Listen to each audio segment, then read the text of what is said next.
Tous. Aujourd'hui, nous allons continuer la lecture du Śrīmad Bhagavatam, deuxième chant, chapitre 10, verset 36. Avant de parler, je demande les bénédictions de mon maître spirituel, de Srila Prabhupada, de toute l'affiliation spirituelle et de tous les dévots assemblés pour pouvoir glorifier Krishna aujourd'hui. Om Namo Bhagavate Vasudevaya. Om Namo Bhagavate Vasudevaya. Om Namo Bhagavate Vasudevaya. Om Namo Bhagavate Vasudevaya. Om Namo Bhagavate Vasudevaya.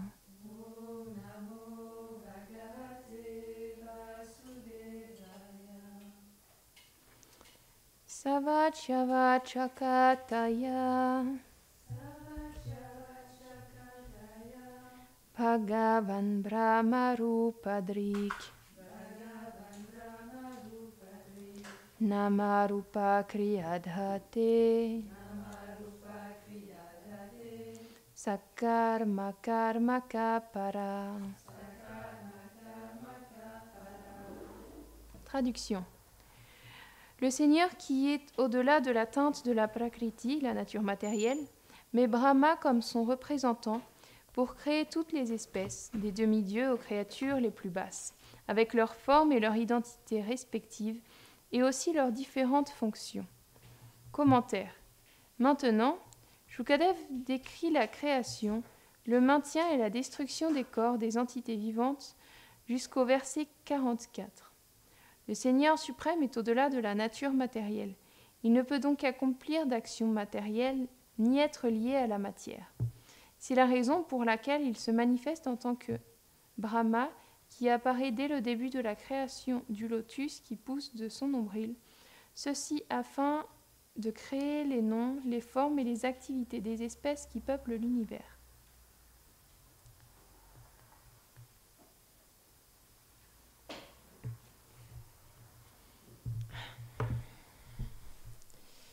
Om Agyanatimirandasya Gyananjana Sharakaya Shakshurun Miritam Yena Taisme Shri Gurave Namaha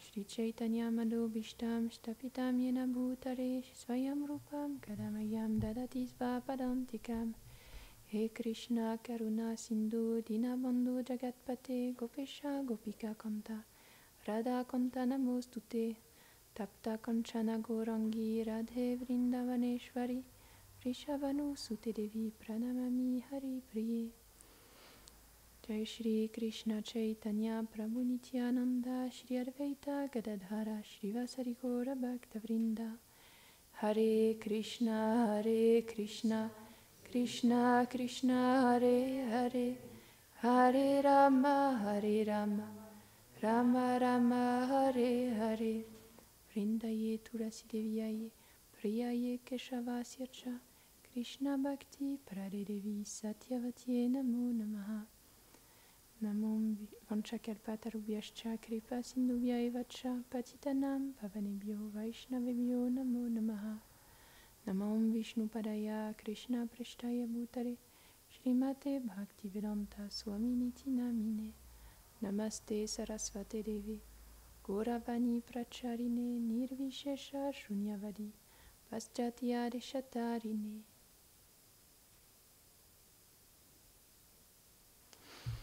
Que dire sur ce verset, sur la création, sur comment Brahma, comment le Seigneur il est au-delà de la Prakriti, bien qu'il crée tout l'univers, il est au-delà des influences de cet univers.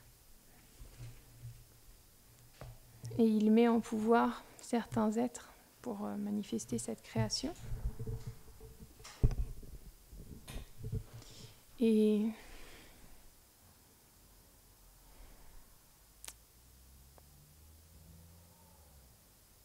bien qu'il se manifeste lui-même dans cette création, il n'est pas touché par les influences de ce monde. Il ne peut pas être touché ni par l'ignorance ou la passion ou la vertu matérielle. Tout ça, il reste au-delà de toutes ces influences, quoi qu'il arrive. Même si ses actes ils sont déroutants, même s'il peut sembler prendre une forme humaine et agir comme un être ordinaire, entre guillemets, parce que on voit que dans les divertissements de Krishna, même s'il est dit qu'il agit comme un être ordinaire, c'est toujours extraordinaire ces divertissements, finalement. Mais, et du coup, il y a des personnes qui sont perplexes à cause de ça, mais cependant, il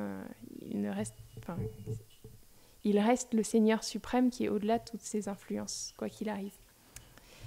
Quand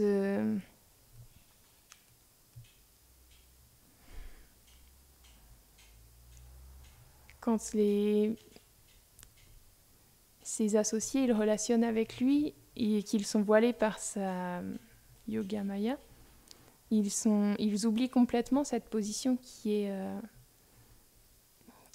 est le Seigneur suprême et ils le prennent simplement soit pour leur fils ou leur ami ou leur bien-aimé et ils oublient ou bien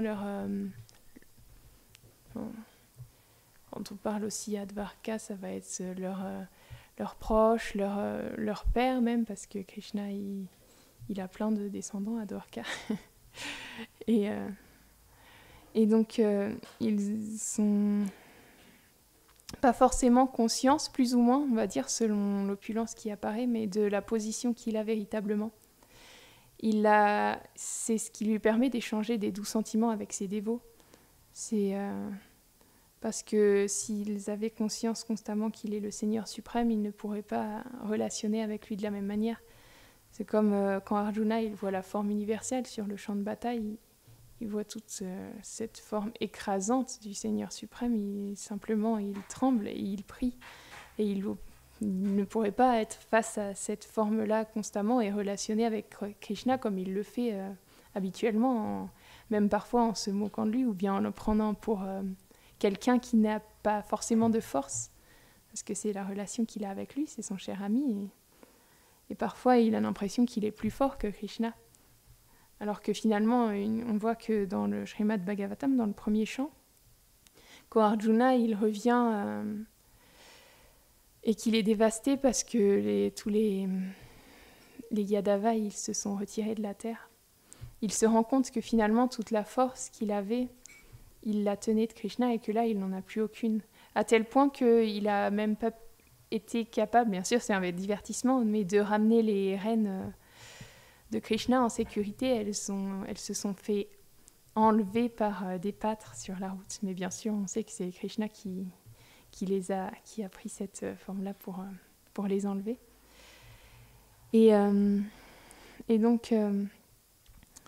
c'est comme ça que les associés du Seigneur, ils oublient complètement sa position pour s'absorber pleinement dans la douceur de ses divertissements. Et même si parfois ils en ont un aperçu, on peut voir par exemple aussi, en plus de Arjuna qui a vu la forme universelle, Mère Yashoda, elle a vu plusieurs fois la forme universelle finalement. Lorsque Krishna il avait mangé de la terre, et que c'est Balaram qui est venu pour le dénoncer à Mère Yashoda. Et elle lui a dit très bien, alors si tu n'as pas mangé de terre, alors ouvre la bouche et je vais pouvoir voir si c'est véritablement vrai ce que tu dis ou non. Et là, il a ouvert la bouche et elle a vu tous les univers. Et elle s'est même vue dans l'univers regarder dans la bouche de Krishna. Et là, elle a défailli. C'était trop pour voir. Mais après, Krishna, immédiatement, il lui a fait reprendre ce divertissement de douceur et sans qu'elle puisse même se rendre compte de la grandeur. Mère Yashoda, même quand elle voit que Krishna, il brille comme un joyau lors de sa naissance, elle pense pas que c'est parce que c'est le Seigneur suprême, etc. Non, elle a simplement l'impression que c'est un fantôme qui est venu, qui hante un peu, je sais pas comment dire, Krishna. Et donc elle prie simplement pour sa protection. Elle peut pas avoir une autre relation que cette relation d'amour maternel avec lui.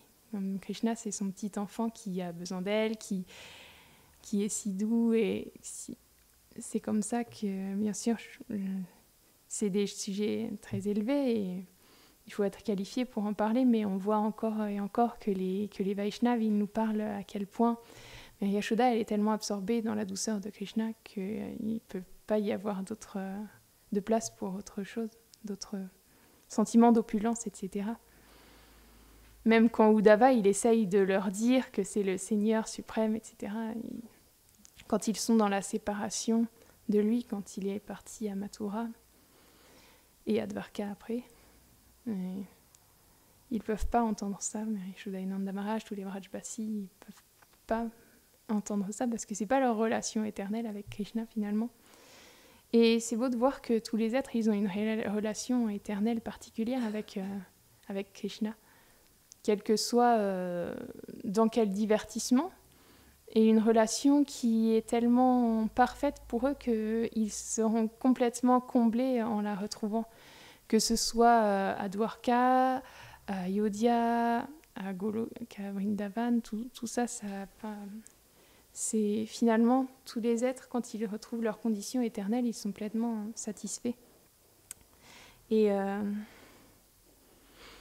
ils ne désirent rien d'autre que cette position qui est... En fait, un pur dévot, son seul désir, c'est de satisfaire Krishna. Et si Krishna, il est satisfait et qu'on le serve de telle ou telle manière, alors le pur dévot, il est satisfait aussi. Il ne va pas chercher à avoir quelque chose d'autre. Si Krishna, il l'aime de cette... Enfin, quand on y pense, ça a du sens. Enfin, c'est normal. Mais oui, c'est comme... C'est ça le plus haut stade de plus rien désirer d'autre que le plaisir de Krishna. Il y avait une histoire comme ça où Narada Muni, il a voulu montrer la grandeur des gopis. Et il est venu voir déjà les reines de Dwarka, il me semble, et il leur a dit que Krishna, il était très malade et que pour être soigné, il devait avoir la poussière de leurs pieds et sur sa tête. Donc les reines, elles pouvaient pas accepter parce qu'elles pouvaient pas mettre la poussière de leurs pieds sur la tête de Krishna. C'était pas une bonne chose. Et après ça, il est allé voir les gopis. Et tout de suite, elles lui ont passé la poussière de leurs pieds parce qu'il fallait qu'elle soigne Krishna, il fallait qu'il soit sauvé. Et finalement, il leur a dit, mais vous n'avez pas... Pensez pas qu'il y a un problème de faire... Je ne sais plus exactement comment ça s'est passé, mais les gopis, elles lui ont dit que même si elle devait aller en enfer pour que Krishna il soit bien, eh bien, c'était pas un problème. Il fallait qu'il prenne cette poussière et si ça pouvait le soigner, c'était ça qui avait de plus important. C'est l'amour tellement élevé que les gopis, elles ont. C'est un sujet très élevé. Je ne suis pas forcément qualifiée, encore une fois, pour en parler. Mais tous les dévots, comme ça, ils ont cette relation d'amour, cette douce relation d'amour avec Krishna. Et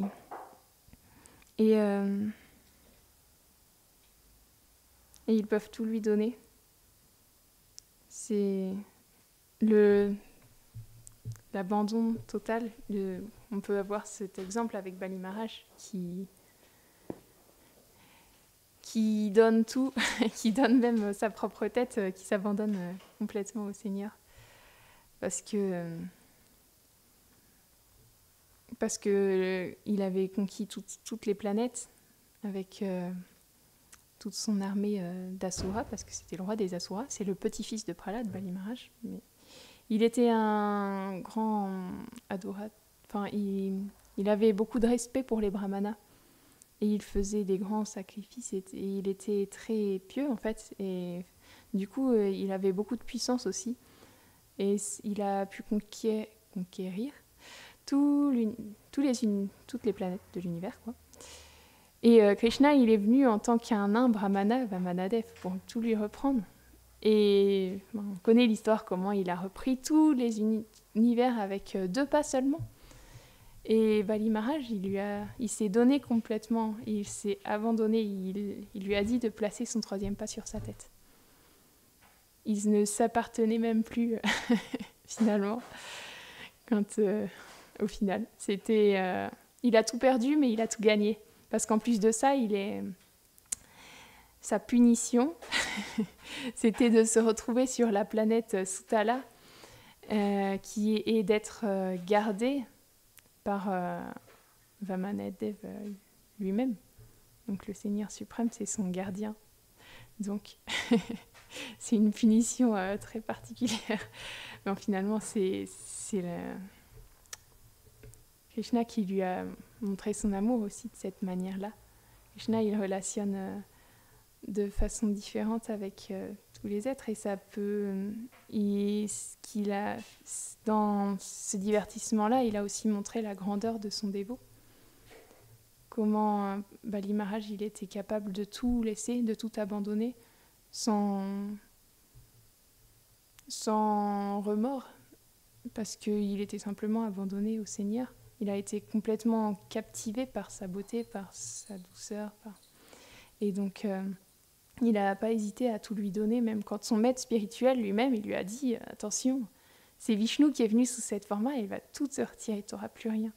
Et tu pourras même pas tenir ta promesse. » Et quand il a vu que son maître spirituel, il lui disait de ne pas suivre les instructions, c'était de ne pas obéir à...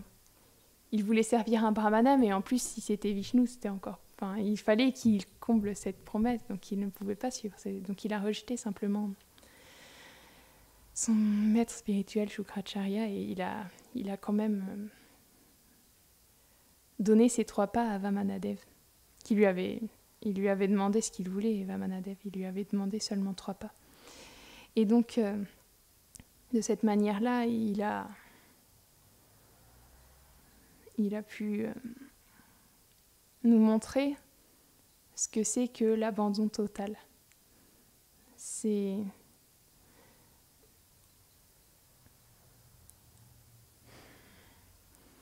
un grand exemple parmi les grands dévots du Seigneur qui nous montrent ces qualités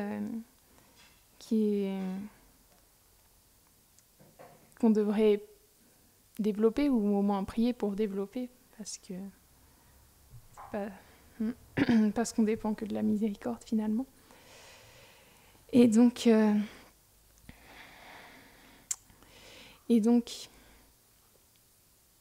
de cette manière-là, on peut voir qu'il y a plein d'exemples de dévots qui sont comme ça, qui nous montrent cet abandon-là. Et de tout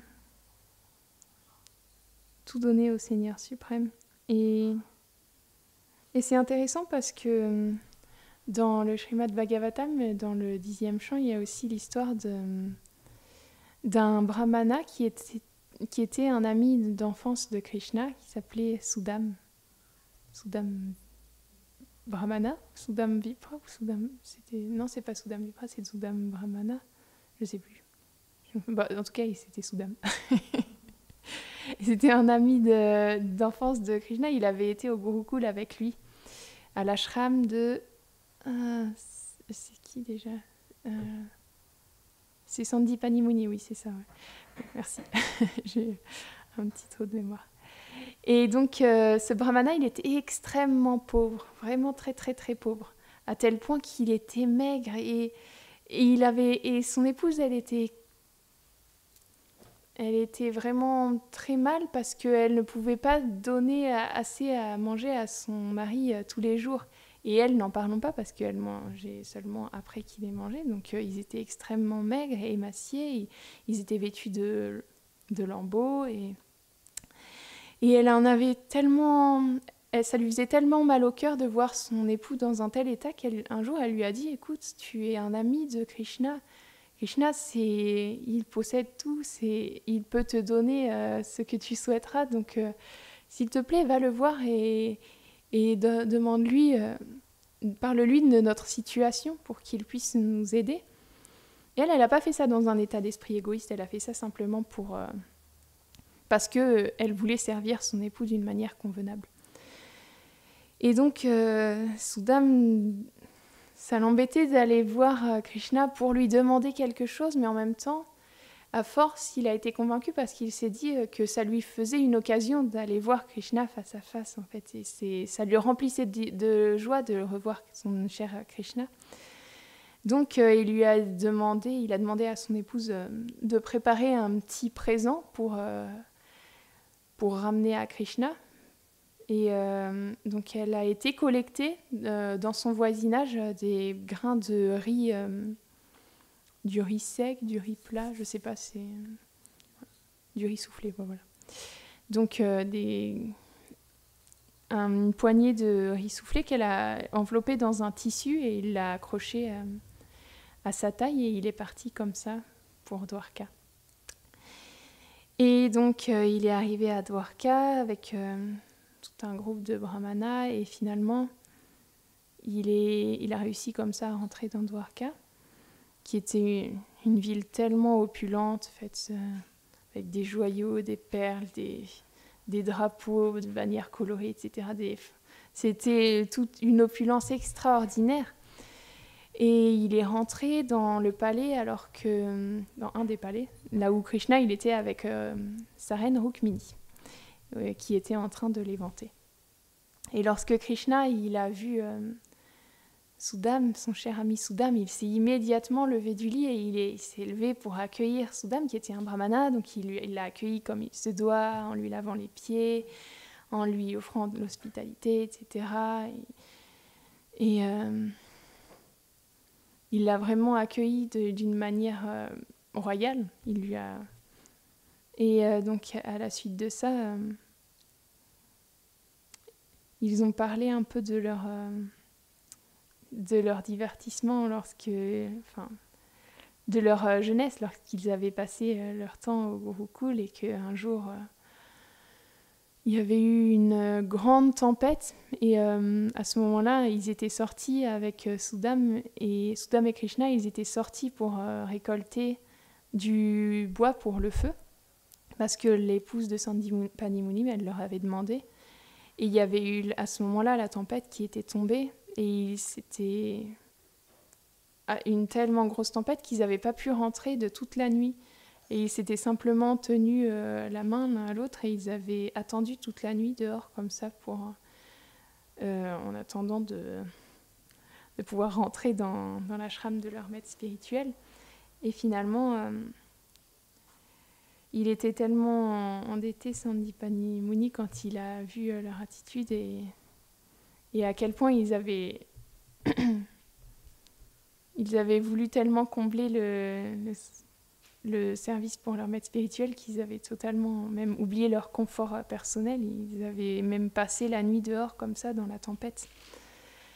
Et il était tellement redevable à cause de ça. Et donc finalement, Krishna, une fois qu'ils ont eu parlé de leur divertissement comme ça, Krishna, il savait que Sudam, il avait un petit cadeau pour lui.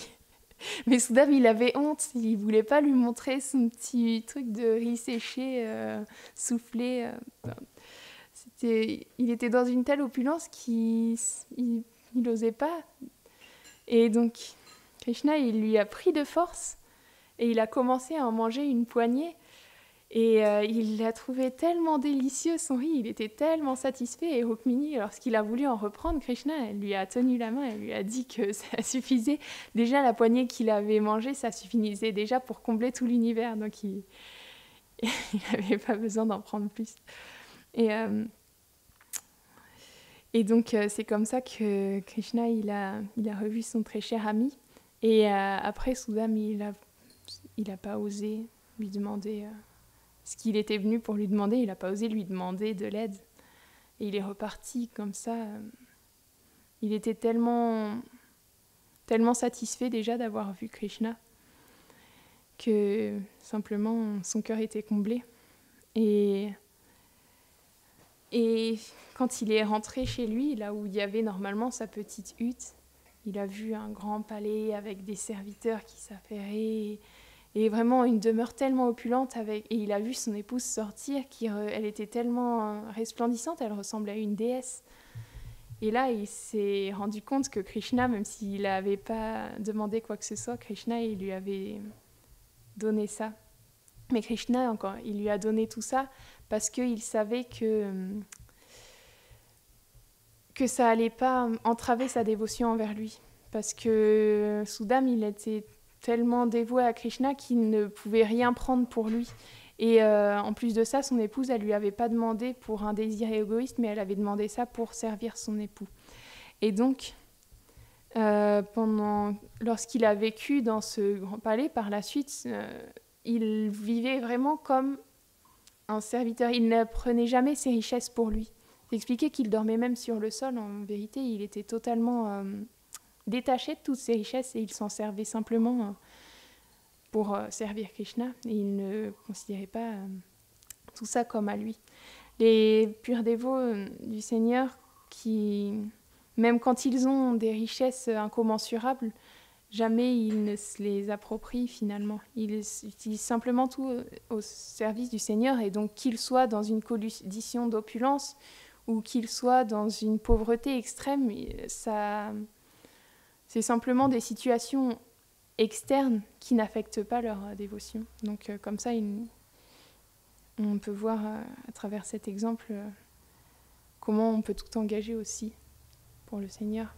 Et que toutes ces apparences-là, finalement, c'est pas ça qui désigne la dévotion qu'une personne a pour Krishna. Est-ce que quelqu'un peut rajouter quelque chose? Jai Shrimad Bhagavatam ki jai.